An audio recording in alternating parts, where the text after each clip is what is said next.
bang, sambalnya tuh kan. Ini bumbu kacangnya berasa banget ini, banyak banget. Ya. Iya, dan halus nggak kasar ya di lidah itu ya. Emang ulekannya gede banget tadi ya. Iya. Tuh. Dan ini porsinya juga lumayan menurut saya nih bang. Ini bikin kenyang ini. Pastinya gado-gado kenyang. Dan setelah dikasih sambal, berasa banget nih ternyata. Sambal pedas gak? Lumayan pedes bang.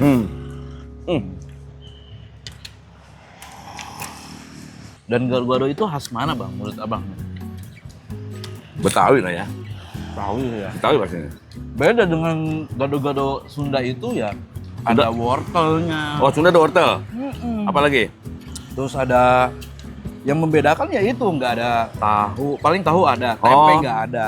Oh.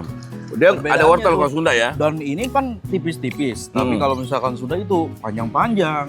Jadi di Sunda pun memang ada. Ada ya? Cuman agak beda. Manji ini pokoknya. Mantap.